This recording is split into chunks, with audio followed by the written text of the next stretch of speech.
hard times create hard men.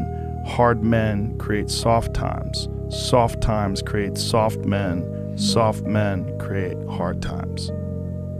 We are now around soft men and hard times. Yeah. We're in the time of toxic masculinity, right? Where you could be toxically male. Yeah. And then if you're suppressing masculinity, you're going to bring on hard times. It doesn't mean masculinity doesn't mean you're mean. Yeah. It doesn't mean you're angry. It means strength. Yes. It means discipline.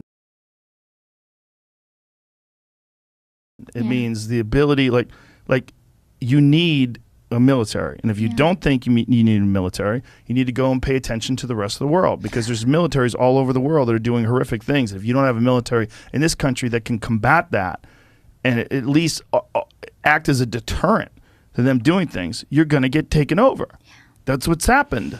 I mean, look what's happening to Hong Kong, right? I mean, this is a city that essentially doesn't have a military, and they were a British colony for a long time, and they gave it back over to China, and they were kind of acting like they were independent until recently. Yeah. And during the pandemic, they ramped it up, and it's gotten even worse. Yeah. It's exactly what we talked about. Mm-hmm. You can't be weak. Yeah. And in this country, being weak is thought of as a virtue. Yeah. Jordan Peterson has a really interesting way of looking at this, and he said it to me once, and it made a lot of sense. He said, people think that you should be weak and you should be docile, and then you should be a pacifist. He goes, no, you should be a monster. He said you should be a monster, you should be ruthlessly ambitious, and then learn how to control it. And it's that old expression, it's better to be a warrior in a garden than a gardener in a war. Wow.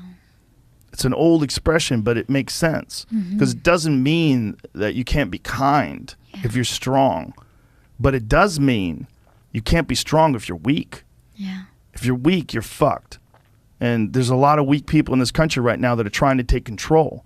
And they're gathering up all the other weak people, and they say, yeah, let's all be weak together. Yeah. And they're willing to embrace all sorts of ideas that have been disproven, not just disproven, that have caused the deaths of untold millions of people in Maoist China and Stalinist Russia. And it's crazy. And they're short-sighted. And they're short-sighted because in the short term, they want their tribe to win, and there's so many weak people that'll join along with them. There's so many just simple-minded dullards that just want to promote their tribe.